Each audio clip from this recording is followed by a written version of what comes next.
حضرت ابراہیم بہت بڑے مہمان نواز تھے، بہت بڑے۔ آپ جب مصر میں قیام تھا تو بڑے بڑے لمبے چوڑے لنگر پکتے تھے، لوگ آیا جایا کرتے تھے، بڑا تفصیل کے ساتھ کھانا ہوتا تھا۔ مہمان نوازی آپ کی خاص صفت مبارکہ ہے۔ ہمارے ہاں بھی مہمان نوازی ہوتی ہے امیروں کی، بلکہ اب تو مہمان نوازی اس طرح کی ہے کہ کل تیری میرے پاس دعوت ہے اور پرسوں میری تیرے پاس ہے۔ وہی امیروں میں وہ چکر رہتا ہے، پارٹیاں دوست ایک دوسرے کو ڈالتے ہیں، تیری طرف پارٹی تیری طرف، اور اسی انداز میں اب یہ عید آئے گی نا، ٹکا پارٹیاں ہوں گی جگہ جگہ، اور لوگ سوال پوچھنے لگے ابھی سے، کہتے ہیں قربانی کا کتنا گوشت گھر رکھنا جائز ہے، قربانی کا کتنا گوشت گھر رکھنا جائز ہے؟ سارا ہی جی ہاں، اس لیے فریزر لے لے، فریج سے نہیں کام چلے گا، سارا ہی جہاز گھر رکھنا سارا ہی جائز ہے، رکھ لیں۔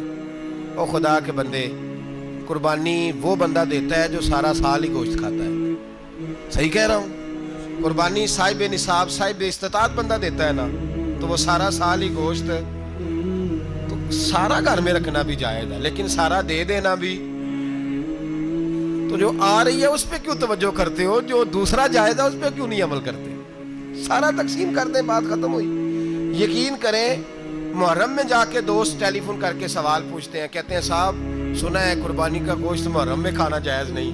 میں کہ نہیں، ربیع الاول چ بھی جائز جے، رجب رمضان تک کھاؤ، کوئی بندہ نہیں منع کرتا، اس لیے کہ کسی کو دینا تو پسند ہی نہیں، یا پھر اس میں سے جو خاص خاص چیزیں ہیں وہ اپنی فریج میں، اور باقی جو ہے وہ دوسروں کے لیے۔ یہ کیا طریقہ ہے ہمارا؟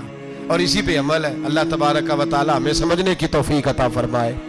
حضرت ابراہیم بہت بڑے مہمان نواز تھے، صرف قربانی نہیں دیتے تھے، سارا سال بہت سارا لنگر، بہت سارا کھانا پینا، بہت ساری چیزیں جاری رہتی تھی۔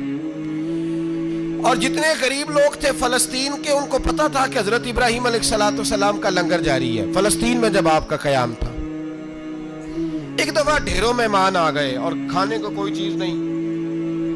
حضرت سارہ اور جناب ہاجرہ دونوں اس وقت موجود تھیں۔ وہ کہنے لگی ابراہیم بہت سارے مہمان آ گئے تو کیا کریں؟ جناب سارہ کہنے لگی کس طرح کر کے ان کی مہمان نوازی کریں؟ اور حالات یہ ہیں کہ قحط پڑا ہوا ہے فلسطین میں، مصر میں، دور دراز علاقوں میں۔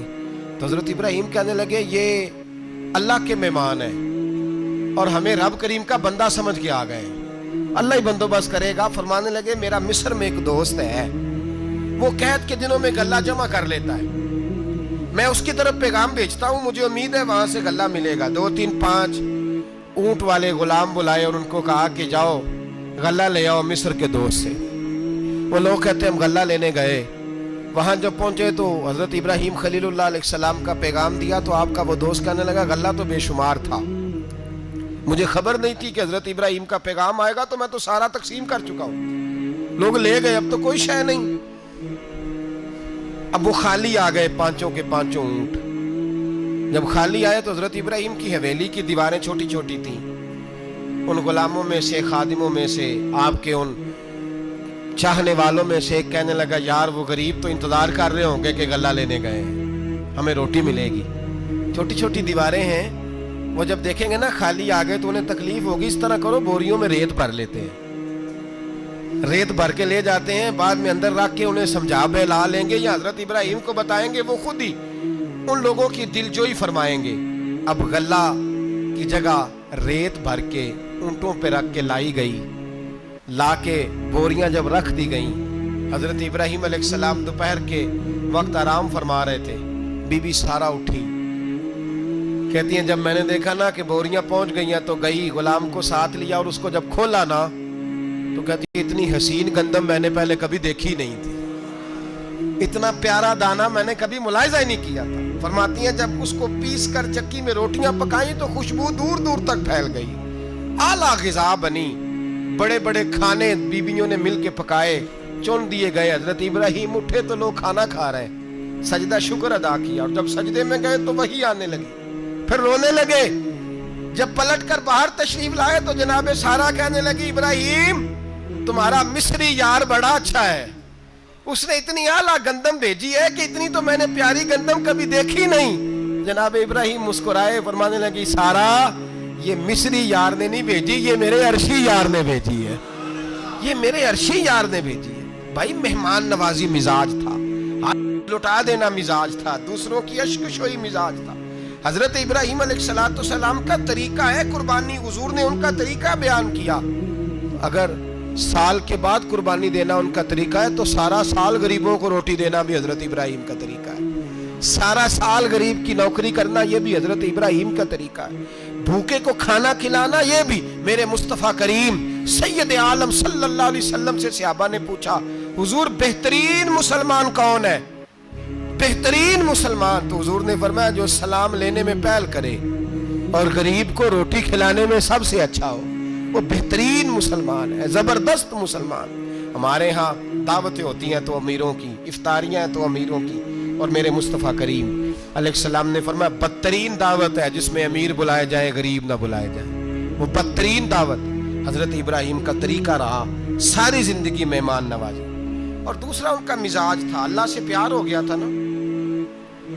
जब रब करीम से मोहब्बत होती है ना और मोहब्बत का एहसास होता है दिल में, फिर सजदे लंबे होते हैं। आम आदमी तो नमाज भी नहीं पढ़ सकता, जिसे खुदा से मोहब्बत होती है वो तहज्जुद भी नहीं छोड़ सकता। वो ये मोहब्बत की बात है ना, जिसको प्यार होता है उसकी तहज्जुद भी है, उसकी इशराक भी है, चाश्त भी है, उसके उम्रे भी हैं, उसके हज भी है, उसके बार बार काबतुल्लाह के दीदार भी हैं। ये मोहब्बत इलाही है, जोश मारती है। इन लोग सजदा करते हैं तो उठते ही नहीं, अल्लाह के बंदों से प्यार करते हैं अल्लाह की। हजरत इब्राहीम को रब करीम से इतनी मोहब्बत थी, इतना प्यार था कि वो आपकी जिंदगी के हर पहलू से छलकता था।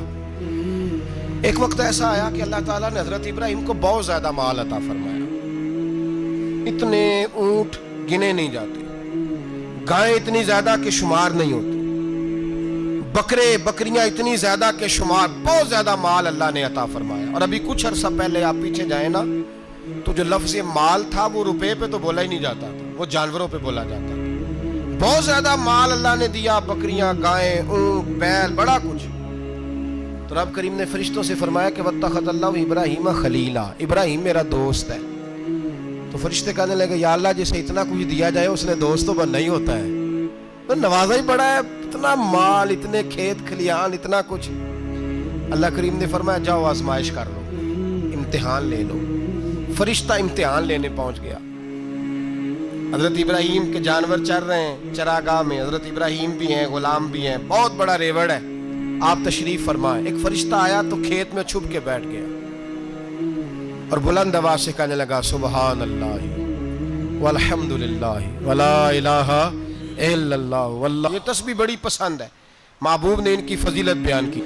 अब वो हजरत सैयदना इब्राहीम अलैहिस्सलाम खड़े थे तो वो खेत में बैठ के तस्बीह पढ़ने लगा, सुबहान अल्लाह वल्हम्दुलिल्लाह वला इलाहा इल्लल्लाह। हजरत इब्राहीम कहने लगे ये मेरे रब का नाम कौन ले रहा है, बड़ी इसकी मीठी आवाज है, बड़ी, कौन है? ढूंढने लगे, घूमते घूमते उसके पास चले गए, फरिश्ता इंसानी शक्ल में। तू मेरे रब का जिक्र कर रहा था? उसने कहा मैं ही कर रहा था। फरमाने लगे यार एक दफा फिर नहीं करता?